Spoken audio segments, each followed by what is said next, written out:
గౌరవనీయులు జిల్లా పార్టీ అధ్యక్షులు ఈ కార్యక్రమ అధ్యక్షులు శ్రీ తోట ఆగయ్య గారు, గౌరవ వేములవాడ నియోజకవర్గ ఇన్ఛార్జ్ మీ అందరికీ ఆప్తులు పెద్దలు శ్రీ చెలిమేడ లక్ష్మీ నరసింహారావు గారు, గౌరవ చొప్పదండి నియోజకవర్గ బాధ్యులు పెద్దలు మాజీ శాసనసభ్యులు సుంకె రవిశంకర్ అన్న గారు, గౌరవ కరీంనగర్ జిల్లా పరిషత్ మాజీ అధ్యక్షురాలు సోదరి శ్రీమతి తుల ఉమ గారు, గౌరవ రాజన్న సిరిసిల్ల జిల్లా పరిషత్ మాజీ అధ్యక్షురాలు సోదరి అడ్డంగా గోడగడితే ఎట్లా తమ్మి జరుగురు తమ్మి జరుగురు ఇంకెంత జరుగు వాళ్ళ కనవండి అటు జరుగురా తమ్మి సైడ్కు రాని దయచేసి అట్లా అడ్డంగా గోడగట్టకురు జరుగురు.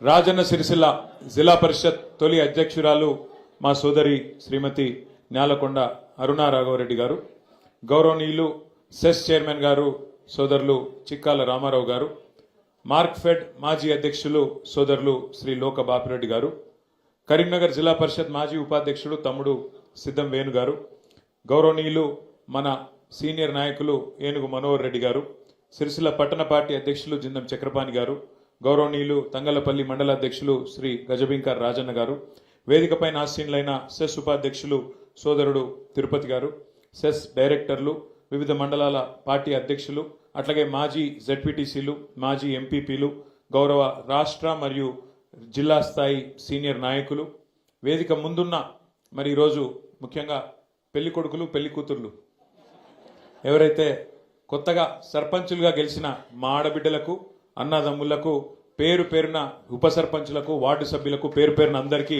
పార్టీ తరఫున శుభాకాంక్షలు. మా అందరి తరఫున కూడా గట్టిగా సపోర్ట్లు కొట్టాలి జర హృదయపూర్వకమైన అభినందన. వేములవాడ నియోజకవర్గంలో 40 మంది సర్పంచులు గెలిచినారు, వారందరికీ ఒకసారి గట్టిగా చప్పట్లు. అట్లాగే తంగళ్లపల్లి మండలంలో 20 మంది సర్పంచులు గెలిచినారు, వారికి కూడా గట్టిగా చప్పట్లతో అభినందనలు. బోయిన్పల్లి మండలంలో 9 మంది గెలిచినారు, వారికి కూడా హృదయపూర్వకంగా అభినందనలు. ఇల్లంతకుంట మండలంలో 14 మంది గెలిచినారు, వారికి కూడా గట్టి కొట్టాలి చప్పట్లు.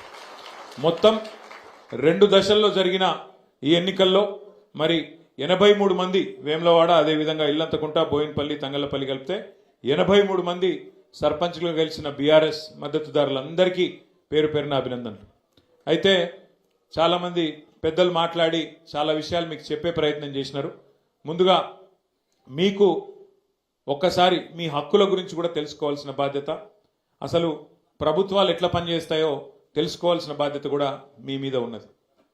మొదటి విషయం ఏంటంటే, మీరు సర్పంచ్ అంటే ఈ రాష్ట్రానికి ముఖ్యమంత్రి ఎట్లనో సర్పంచ్ గారంటే గ్రామానికి పెద్ద దిక్కుగా, గ్రామానికి పెద్దగా సర్పంచ్ గారే ఉంటారు. సర్పంచ్ గారు, వారి కింద ఉప సర్పంచ్ గారు, అట్లాగే వారి కింద మొత్తం వార్డు సభ్యులు మొత్తం కలిసి మీది స్థానిక ప్రభుత్వం. భారతదేశంలో మనకు 5 రకాల ప్రభుత్వాలు ఉంటాయి. 5 రకాల స్థానిక ప్రభుత్వాలు, 5 రకాల ప్రభుత్వాలు మొత్తం పైనుంచి కింది దాకా చూస్తే 5 రకాలు. మొదటిది దేశం చూస్తే మరి కేంద్ర ప్రభుత్వం, భారతదేశాన్ని మొత్తానికి ఒక ప్రధానమంత్రి, మంత్రిమండలి, పార్లమెంట్ సభ్యులు, పైన ఢిల్లీలో వాళ్ళు ఉంటారు. ఆడికెళ్ళి కొద్దిగా కిందికి వస్తే మనకి 28 రాష్ట్రాలు ఉన్నాయి. రాష్ట్రానికి ఒక ముఖ్యమంత్రి, రాష్ట్ర ప్రభుత్వము, మంత్రిమండలి, ఎమ్మెల్యేలు, ఎమ్మెల్సీలు అక్కడ ఉంటారు. ఆడికెళ్ళి కొద్దిగా కిందికి వస్తే జిల్లా ప్రభుత్వం, జిల్లా పరిషత్ ఉంటుంది. జిల్లా పరిషత్లో జిల్లా పరిషత్ చైర్మన్ గారు, జెడ్పీటీసీలు వాళ్ళు ఉంటారు. కొద్దిగా కిందికి వస్తే మున్సిపాలిటీ, మండలం, మున్సిపాలిటీలో మున్సిపల్ చైర్మన్ గారు, కౌన్సిలర్లు ఉంటారు. మండలంలో మండల పరిషత్తు, అదేవిధంగా ఎంపీటీసీలు వాళ్ళు ఉంటారు. మరి కిందికి మొత్తంగా చూసినట్టయితే 5 అంచెల్లో కింద ఉండేది ప్రజలకు అత్యంత సన్నిహితంగా ఉండేది ఏంటిది అంటే గ్రామ పంచాయతీ. మరి ఆ గ్రామ పంచాయతీలో సర్పంచ్ గారు, ఉప సర్పంచ్ గారు, వార్డు సభ్యులు, అంటే ఈ రకంగా 5 ప్రభుత్వాలు దానికే పనిచేస్తూ ఉంటాయి. అయితే ప్రజలు కోరుకునేది ఏంటంటే ఈ 5 అంచెల ప్రభుత్వాలు ఒకదానితో ఒకటి సమన్వయంతో పనిచేయాలి. ఎందుకంటే ఎవరి హక్కులు వాళ్ళకున్నాయి, ఎవరి నిధులు వాళ్ళకున్నాయి, ఎవరి విధులు ఎవరి బాధ్యతలు వాళ్ళకున్నాయి. ఇంతకుముందు తమ్ముడు వెనకకెళ్ళి చెప్తున్నాడు, అన్న ఎమ్మెల్యేలు బెదిరిస్తాన్రు, మరి మేము మా దగ్గరికి రావాలను, పైసలు మేమే ఇవ్వాలి అని మాట్లాడుతున్నాను. ఎమ్మెల్యేల చేతులు ఏమి ఉండదు, మీకు ఇచ్చేది కానీ పోయేది కానీ. ఎమ్మెల్యే నిధులు ఆయనకు ఉంటాయి, కానీ గ్రామ పంచాయతీకి సంబంధించి డైరెక్ట్గా ఫైనాన్స్ కమిషన్ ద్వారా మీకు డబ్బులు, అంటే రాష్ట్ర ప్రభుత్వానికి మొత్తం స్థానిక సంస్థలకు మనం కేంద్రానికి కట్టే పనులకు వెళ్ళే వాళ్ళు మనకు ఉల్టా ఫైనాన్స్ కమిషన్ ద్వారా పైసలు ఇస్తారు. ఆ ఫైనాన్స్ కమిషన్ ద్వారా వచ్చే పైసలల్లా 70% పైసలు డైరెక్ట్గా గ్రామ పంచాయతీకి వస్తాయి, 20% పైసలు మండల పరిషత్కి వస్తాయి, 10% జిల్లా పరిషత్కి వస్తాయి. మొత్తం రూపాయి వస్తే 70 పైసలు మీకు రావాలి, 20 పైసలు మండల పరిషత్కి పోవాలి, అట్లాగే 10 పైసలు జిల్లా పరిషత్కి పోవాలి. అందరు కలిసి సమన్వయంతో జెడ్పీటీసీ ఎంపీటీసీ అందరు కలిసి సమన్వయంతో పనిచేయాల్సి ఉంటుంది. చాలామంది మిత్రులు, నేను ఎందుకంటే పంచాయతీరాజ్ మంత్రిగా పనిచేసిన కాబట్టి నాకు ఈ విషయం కొంత లోతుగా తెలుసు. చాలామంది మిత్రులు కన్ఫ్యూజ్ అవుతూ ఉంటారు. ముఖ్యంగా ఎంపీటీసీలు జెడ్పీటీసీలు ఏమంటారంటే, అరే నేను సర్పంచ్ ఏమో ఒక ఊళ్ళో గెలిచిండు, ఎంపీటీసీ నేను 4 ఊళ్ళ పొత్తులో గెలిచిన, మరి నేను పెద్దోని కదా, నాకు పెద్దపీట వేయాలి కదా అంటారు. తప్పేం లేదు, వాళ్ళు అడిగిన దానిలో తప్పేం లేదు. కానీ వాస్తవం ఏంటి అంటే, మీ అందరికి అది మీ అందరు చూసే ఉంటారు ఆ టీవీ ప్రకటన, భగవంతునికి భక్తునికి అనుసంధానమైంది ఏంది, బాబా ఏంది తెలుసరా, అంబికా దర్బార్ అగర్వత్. ఆయన అంబిక ఆయన సంతోషపడతారు ఎక్కడ. అసలు ఈ ఎంపీటీసీ పదవి జెడ్పీటీసీ పదవి ఏంది అంటే, ఈ 5 అంచెల ప్రభుత్వాలలో ఇప్పుడు గ్రామ పంచాయతీల సర్పంచ్ గారు ఉంటారు, వార్డు మెంబర్లు ఉంటారు. మీరు మొన్ననే గెలిచి వచ్చారు, మరి మీకు మండలం నుంచి నిధులు తీసుకురావాలి కదా. అంటే ఉదాహరణకి ఏంది, ఇప్పుడు గ్రామంలో ఏమున్నది ఏం లేదు, గ్రామంలో ఇగో ఫలానా పని ఉన్నది, ఫలానా పని చేయాలి, మరి సర్పంచ్ గారు దేనికి పైసలు పెట్టాలి. అట్లాగే మరి ఎంపీటీసీ గారు ఏం చేయాలి, ఎంపీటీసీ గారు గ్రామానికి మండలానికి మధ్యన అనుసంధానకర్త, అంబికా దర్బార్ అగర్వత్ అన్నట్టు. అర్థమైందా? అంటే గ్రామానికి మండలానికి ఇప్పుడు నేను చెప్పినట్టు 70 పైసలు గ్రామానికి వస్తాయి ఫైనాన్స్ కమిషన్ పైసలు, 20 పైసలు మండలానికి పోతాయి, 10 పైసలు జిల్లా పరిషత్కి పోతాయి. మరి ఆ 20 పైసలు ఏ గ్రామంలో ఎట్లా పెట్టాలి, ఎంపీటీసీ గారు స్థానిక సర్పంచ్తో ఎట్లా కలిసి పనిచేయాలి, ఇది ఆ అనుసంధానమైన బాధ్యత. ఎంపీటీసీ గారు గ్రామానికి మండలానికి అనుసంధానంగా ఎంపీటీసీ గారు ఉండాలి. మరి జెడ్పీటీసీ గారు ఏం చేయాలి, ఆల్రెడీ మండల పరిషత్ అధ్యక్షుడు ఉంటాడు, మండలానికి ఒక ఎంపీపీ ఉంటారు, ఎంపీటీసీలు ఉంటారు. మరి జెడ్పీటీసీ ఏం చేయాలి, జెడ్పీటీసీ ఏం చేయాలంటే మండలానికి జిల్లా పరిషత్కు అనుసంధానం జెడ్పీటీసీ గారు. అంటే ఆ 10% డబ్బులు ఏవైతే జిల్లా పరిషత్కు వస్తాయో ఫైనాన్స్ కమిషన్కు, అట్లాగే వాళ్ళకి ఇతర రూపంలో కూడా కొన్ని వస్తాయి పైసలు, వాటిని మరి జిల్లా పరిషత్తు ఎట్లా నిర్ణయం తీసుకోవాలి, ఏ మండలంలో ఎంత ఖర్చు పెట్టాలి అనేది జెడ్పీటీసీ, మండల పరిషత్ అధ్యక్షుడు, ఎమ్మెల్యే గారు అందరూ కలిసి అనుకొని ఖర్చు పెట్టాల్సిన అవసరం ఉంటుంది. కాబట్టి మీరు ఎవ్వల కింద పనిచేస్తలేరు, మీది మీరు సర్వ స్వతంత్రులు. ఇంతకుముందు మీరు చెప్పినట్టు, లక్ష్మీనరసింహరావు గారు చెప్పినట్టు, రేపటి రోజున గ్రామ పంచాయతీ తీర్మానం లేకుండా రాష్ట్ర ప్రభుత్వం కూడా కొన్ని పనుల్లో ఏలు పెట్టే అవకాశం ఉండదు. ఫలానా వర్క్ కావాలి, ఫలానా వాళ్ళకి ఇల్లు ఇవ్వాలి, లిస్ట్ ఎక్కడ పెట్టాలి, గ్రామ పంచాయతీలనే పెట్టాలి. ఎవరికి ఇండ్లు ఇస్తున్నాం, ఎవరికి కార్డులు ఇస్తున్నాం, ఎవరికి ఏ సంక్షేమ పథకం ఇస్తున్నాం, ఎవరికి రేపు పింఛన్ పెంచాలి, ఎవరికి ఏం చేయాలి, లబ్ధిదారుల లిస్టు ఎక్కడ పెట్టాలి, గ్రామ పంచాయతీలనే పెట్టాలి. దానికి బాధ్యులు మీరే అవుతారు. ఎమ్మెల్యేలు ఇంకొకరు నీలిగి మీ మీద డాగేస్తే, మిమ్మల్ని బెదిరిస్తే దాంతో అయ్యేది కానీ ఇంకోటి కానీ ఏం లేదు. మీరు ఖచ్చితంగా గుర్తుపెట్టుకోవాల్సింది, మీ హక్కులు మొదలు తెలుసుకోవాలి. మీకు ఏం అధికారం ఉన్నది, మీకు ఎట్లా నడిపే అధికారం ఉన్నది, ఇది మీరు తెలుసుకోవాలంటే మాటలతో కాదు. అందుకే నేను జిల్లా ప్రెసిడెంట్ గారిని కోరుతా ఉన్నా, లక్ష్మీనరసింహరావు గారిని, రవిశంకర్ గారిని, అట్లాగే మా మానకొండూరు ఎక్స్ఎమ్మెల్యే గారిని కూడా కోరుతా ఉన్నా. మనం ఇప్పుడు సర్పంచ్ ఎలక్షన్లు 17 తారీఖు నాడు 3వ విడత కూడా అయిపోతాయి. అయిపోయాక జిల్లా పరిషత్ ఎలక్షన్, మండల పరిషత్ ఎలక్షన్ కూడా ప్రభుత్వానికి పెట్టక తప్పదు. మరి జనవరిలో పెడతారా, ఫిబ్రవరిలో పెడతారా తెలియదు, పెడతారా అంటుండ్రు. అది కూడా పెట్టుకున్నాక అది కూడా పూర్తి అవుతుంది. పూర్తి అయిపోగానే మనం గెలిచిన జెడ్పీటీసీలు, ఎంపీపీలు, ఎంపీటీసీలు, సర్పంచులు, ఉప సర్పంచులు, వార్డు సభ్యులు అందరితో కలిసి మీకు ఒక వర్క్షాప్ పెడతాం. మనం పెద్దలను పిలుస్తాం. ఎవరెవరైతే గతంలో పంచాయతీరాజ్ డిపార్ట్మెంట్లో పనిచేసిన వాళ్ళు ఉన్నారో పెద్దలు, డిపిఓలుగా, డిఎల్పిఓలుగా పనిచేసిన పెద్దలు ఉంటారు, మంచి నిష్ణాతులు ఉంటారు, నిపుణులు ఉంటారు. వాళ్ళని పిలిచి తెలంగాణ పంచాయతీరాజ్ చట్టం ఏంటిది, అందులో సర్పంచ్ గారి విధులేంది, ఎంపీటీసీ గారి విధులేంది, మీ హక్కులేంది, వాటిని ఒకవేళ ప్రభుత్వం ఏమైనా కాలరాసే ప్రయత్నం చేస్తే, ఇప్పుడే మా తమ్ముడు వచ్చి చెప్తా ఉన్నాడు, ఏం పేరు తమ్ముడు మర్చిపోయినా, అంజీ చెప్తున్నా నాకు వచ్చి, అన్న మా ఎమ్మెల్యే ఓడిపోయినాను బాగా బాధలున్నాడు, చాలా గెలుస్తా అనుకున్నాడు, ఓడిపోయిండు, బాగా బెదిరించిండు. ఒక ఎమ్మెల్యేనే కాదు తమ్మి, ముఖ్యమంత్రి ఏమో తిరుగుతాడు ఈ ప్రచారంలో, మీరు చూసిరు. నాకు తెలిసి చరిత్రలో నుండి జరగలే. పంచాయతీ ఎలక్షన్లో, సర్పంచ్ ఎలక్షన్లో ముఖ్యమంత్రి తిరగంగా నేనైతే ఎప్పుడు చూడలే. విజయోత్సవాల పేరిట ఏది 2 సంవత్సరాలు నిండినాయి, మేమేదో గొప్పగా నడిపినాం అని చెప్పి విజయోత్సవాల పేరు మీద జిల్లా జిల్లా తిరిగి ముఖ్యమంత్రి గారు కూడా పరోక్షంగా సర్పంచ్ ఎన్నికల్లో ప్రచారం చేశారు. ఇక ఎమ్మెల్యేల బెదిరింపులకైతే ఇక అంతులేదు పొంతులేదు. గెలిపియపోతే చూస్తున్నారు మీరు, ఎమ్మెల్యేలు స్పీచ్లే ఇస్తాను ఓపెన్గా, ఇండ్లియా నా ఇంటి ముంగటికి వస్తే మెడల్ పట్టి నూకుతా అని చెప్పి వాళ్ళు మాట్లాడుతూ ఉన్నారు. అట్లా బెదిరించింది. ఇక కొన్ని దగ్గరలో అయితే ఇంకా అన్యాయం. నిన్న నేను సూర్యాపేట జిల్లాకు పోయినా, నల్గొండ జిల్లాకు పోయినా, అక్కడైతే అన్యాయం. ఒక సోదరుడు మల్లయ్య యాదవ్ గారని ఆయన మీద దాడి చేసి కిరాతకంగా హత్య చేసి చంపేసింది. ఇంకొకడ ఒక సోదరుడు మనోడు నామినేషన్ వేస్తే ఆయన ఎత్తుకపోయి కిడ్నాప్ చేసి ఆఖరికి ఇంత ఘోరమంటిగా చెప్పరాదు, నువ్వు నా నోటితో నేను చెప్పలేకపోతున్నా, అంత కిరాతకం కూడా అక్కడ తిప్పర్తి మండలంలో ఒక మనోడు సోదరుడు ఆయన మీద కూడా చేసినారు. ఇంకో దగ్గరనైతే గెలిచినాక ఓట్లు వేసినాక, గెలిచినాక కాదు, ఓట్లు వేసినాక మన ఓట్లు కావాలని తీసేసి తీసుకుపోయి మోరిలో వారేసిండ్రు. ఇట్లా ఎన్నో కిరాతకాలు చేయంగా కూడా, ఎన్నో రకాలుగా మన వాళ్ళ మీద ఒత్తిడి పెట్టంగా, ఇబ్బంది పెట్టంగా కూడా ఇవాళ రాష్ట్ర వ్యాప్తంగా 2 దశల్లో ఎలక్షన్లు జరిగితే ఈ 2 దశల్లో కూడా ఒక్కొక్క దగ్గర ఒక్కొక్క తిరుగు, కానీ కొన్ని దగ్గరలో 40%, కొన్ని దగ్గరలో 30%, కొన్ని దగ్గరలో 50%, కొన్ని దగ్గరలో 60-70% కూడా గెలిచి సత్తా చాటిన గులాబీ దండుకు, గులాబీ సైనికులకు నేను శిరస్సు వంచి మీకు అభినందనలు తెలియజేస్తా ఉన్నా. మామూలు విషయం కాదు ఇది. ఎందుకంటే 2 ఏళ్లలోనే ప్రభుత్వం మీద ఇంత స్థాయిలో వ్యతిరేకత వచ్చుడు, ఇంత స్థాయిలో తిరుగుబాటు జరుగుడు, ఇది మామూలు ముచ్చట కాదు. ఎందుకంటే ప్రజలు కూడా జనరల్గా ఎట్లుంటారంటే ఇంకో 3 ఏళ్ళు గవర్నమెంట్ ఉంది కదా సూతాంతి అన్నట్టు ఉంటారు. కానీ తెలంగాణలో పరిస్థితి అలాగున్నది. మీరు గమనించండి, ఎంత కోపం ఉంటే, ప్రభుత్వం మీద ఎంత వ్యతిరేకత ఉంటే ఇట్లాంటి వ్యతిరేక ఫలితాలు వస్తాయి. ఒకసారి యాద్ చేసుకోండి. మన ప్రభుత్వం ఉన్నప్పుడు 32 జిల్లా పరిషత్లు ఉంటే 32 మనమే గెలిచినాం. 143 మున్సిపాలిటీలు ఉంటే 136 మున్సిపాలిటీలు గెలిచినాం. జెడ్పీటీసీలు దగ్గర 450 దాకా గెలిచినాం.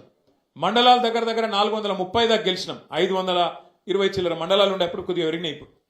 అట్లాగే గ్రామ పంచాయతీలు 12,000 ఉంటే దగ్గర 9,000 మనమే గెలిచినాం.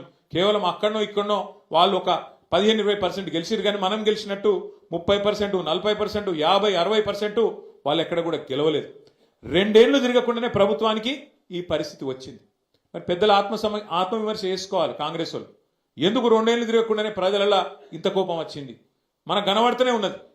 యూరియా బస్తాల కోసం తనలాడుడే, కరెంటు కోసం ఆగం, ఏ పథకం కూడా చక్కగా అమలు అయితలేదు. రైతు రుణమాఫీ అన్నారు, 2 లక్షలు అన్నారు, ఎక్కడ కూడా చారణకు మించి చక్కగా జరగలే.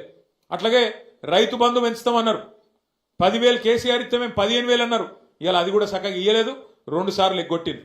ముసలోళ్ళకు పెన్షన్ పెంచుతామని చెప్పి ఆశ పెట్టి 2,000 4,000 చేస్తామని ఆశ పెట్టి ఆ 2,000 కూడా 2 నెలలు ఎగ్గొట్టింది ఈ ప్రభుత్వం. 2 ఏళ్ళు అయినా కూడా 100 రోజుల్లో చేస్తామని చెప్పి 800 రోజులు అయినా కూడా అవి కూడా చేయలే. మహిళలకు మోసం చేసిండ్రు, నెలకు 2,500 అన్నారు, తులం బంగారం అన్నారు, అవి కూడా ఇయ్యలే. ఇవన్నీ చేయబట్టి ఇలా ప్రజలల్లా విపరీతమైన కోపం ఉన్నది. కానీ మనం బాధపడవలసిన అంశం కానీ భయపడవలసిన అవసరం కానీ ఎంత మాత్రం లేదు. ఇప్పటికే దగ్గర ఆటాన గవర్నమెంట్ అయిపోయింది. ఎందుకంటే ఆఖరి 6 నెలలు 9 నెలలు ఏమి ఉండదు, ఎలక్షనే తప్ప ఏం లేదు. 2 ఏళ్ళు అయిపోయింది, చూస్తుంటేనే 2 ఏళ్ళు ఒడిచిపోయింది. ఇక మిగిలేది ఇంకొక 2 ఏళ్ళే ఉన్నది, ఇంకా తర్వాత ఎలక్షన్ వస్తుంది పక్కా. గెలిచిన సర్పంచులు ఉప సర్పంచులు మీరు ఒక్క విషయం దయచేసి యాద పెట్టుకోండి. ఈ గవర్నమెంట్లో మీరు పనిచేసేది 2-2.5 ఏళ్ళే. మళ్ళీ అటెన్క వచ్చే గవర్నమెంట్లో, మన గవర్నమెంట్లో మళ్ళా 2-2.5 ఏళ్ళు మీరే ఉంటారు. కాబట్టి దబ్బన వీళ్ళు ఏమైనా కొద్దిగా కష్టపెట్టినా, కొద్దిగా ఇబ్బంది పెట్టినా 1 సంవత్సరం ఓర్చుకోవాలి అంతే. అటెన్క ఏముండదు, వీళ్ళది అటెన్క ఏముండదు. మీకు వచ్చే పైసలు ఎట్లాగ వస్తాయి? గ్రామ పంచాయతీకి రావాల్సిన డబ్బులు కేంద్ర ప్రభుత్వం నుంచి, రాష్ట్ర ప్రభుత్వం నుంచి మీ హక్కుగా రావాల్సిన పైసలు, ఫైనాన్స్ కమిషన్ ద్వారా రావాల్సిన పైసలు ఎవడు ఆపలేడు. ఆది శ్రీనివాస్ ఆపలేడు, రేవంత్ రెడ్డి ఆపలేడు, నరేంద్ర మోడీ కూడా ఆపలేడు. ఎందుకంటే అది రాజ్యాంగం, అంబేద్కర్ రాసిన రాజ్యాంగం ఆధారంగా మీకు రావాల్సిన పైసలు బరాబర్ వస్తాయి. ఎవనయ్యా కూడా ఆపలేడు. కానీ ఏమన్నా గిట్లనే ఆడనో ఈడనో బెదిరించే ప్రయత్నం చేస్తారు. వీళ్ళు చాలా లంగలు కాంగ్రెస్ వాళ్ళు. వాళ్ళ మాటినకపోతే ఏం చేస్తారు? సర్పంచ్ గారిని ఏదో ఒక దానిలో ఇరికిచ్చి వాళ్ళని సస్పెండ్ చేయాలి. ఎందుకంటే అధికారం కదా, సస్పెండ్ చేయాలి. సస్పెండ్ చేసి ఉప సర్పంచ్ వాళ్ళ మనిషిని పెట్టుకోవాలి, వాళ్ళకు బాధ్యత ఇవ్వాలని చెప్పి లంగ కథలు చేస్తారు. అందుకే మనకు కూడా తెలివి ఉంది కాబట్టి, భగవంతుడు వాళ్ళకే కాదు మనకు కూడా తెలివితేటలు ఇచ్చిండు కాబట్టి నేనేం చెప్తున్నా అంటే, జిల్లాల వారీగా సర్పంచులకు అండగా నిలబడేందుకు ప్రతి జిల్లాలో లీగల్ సెల్ ఏర్పాటు చేస్తాం. ఎక్కడ ఎవడన్నా మిమ్మల్ని సస్పెండ్ చేసే ప్రయత్నం చేస్తే వెంటనే 1 సెకండ్ కూడా మీరు ఆలస్యం చేయకండి. జిల్లా పార్టీ ఆఫీస్ ఇక్కడనే మీకు పక్కనే ఉన్నది. మన జిల్లా గిద్దనే జిల్లా, చిన్న జిల్లా, 12 మండలాలు, 2 మున్సిపాలిటీలు. చాలా చిన్న జిల్లా మనది. వెంటనే అర్ధగంట లోపల మీరు ఇక్కడికి రావచ్చు. లక్ష్మీనరసింహారావు గారిని, రవిశంకర్ గారిని, రసమై బాలకృష్ణ గారిని, మా తోట ఆగయ్య గారిని నేను కోరుతా ఉన్నా. ఎక్కడ ఏ ఊర్లో చిన్న ఇప్పుడు 83 మంది మాత్రమే కాదు, ఇంకా 17 నాడు మళ్ళీ ఎలక్షన్ ఉంది, మళ్ళా జోరుదారు గెలుస్తాం, నాకే అనుమానం లేదు. ఎక్కడ చిన్న సమస్య వచ్చినా సర్పంచ్ కానీ ఉప సర్పంచ్ కానీ వెంటనే ఇక్కడ లీగల్ సెల్ యాక్టివేట్ చేయాలి, వెంటనే కోర్టుకు పోవాలి, మన హక్కుల కోసం మనం కొట్లాడాలి. ఈ విషయంలో రాజీ పడద్దని చెప్పి నేను కోరుతున్నా.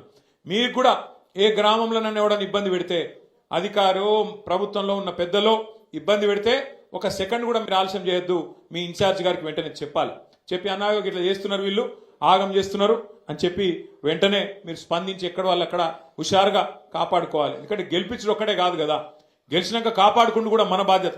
మన హక్కులు తెలుసుకోవాలి, మన హక్కుల కోసం కొట్లాడాలి.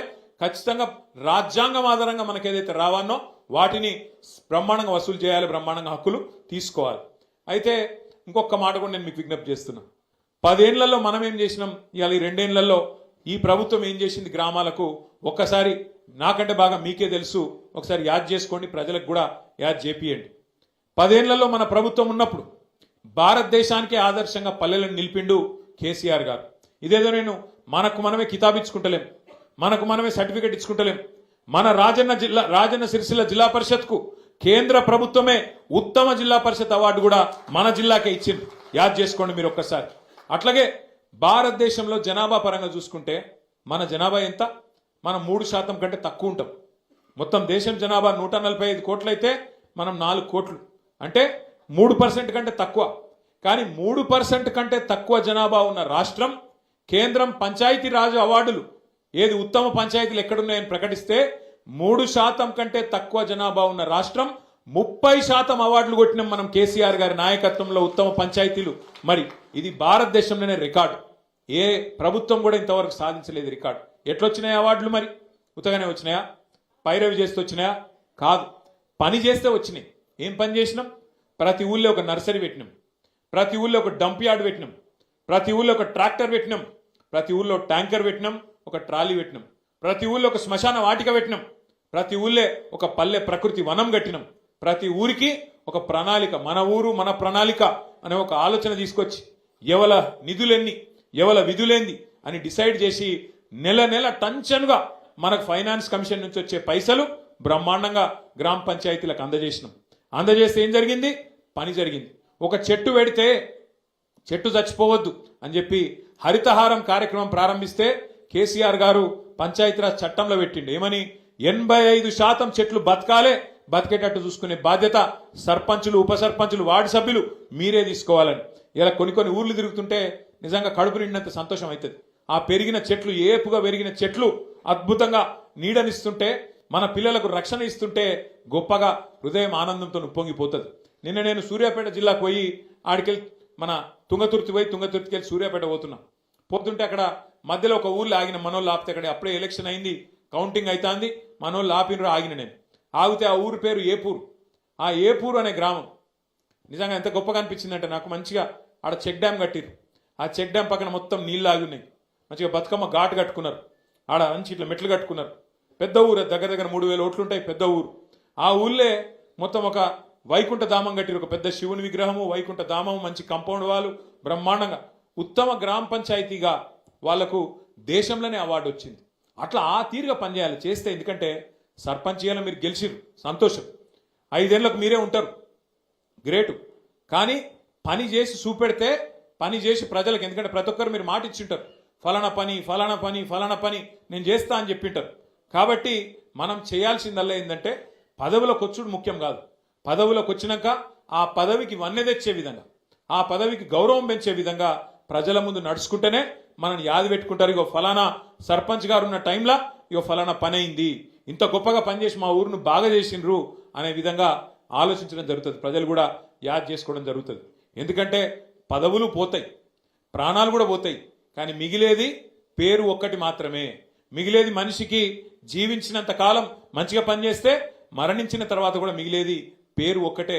కాబట్టి దయచేసి నేను మిమ్మల్ని కోరేది, ఏ గౌరవం అయితే ప్రజలు మీకు ఇచ్చిండ్రో, ఏ గౌరవం అయితే మన పార్టీ నాయకులు కార్యకర్తలు ఇవాళ కష్టపడి మీకు అందించిండ్రో, మీ గెలుపును అందించిండ్రో, మీరు ఆ గెలుపును ఆస్వాదించండి.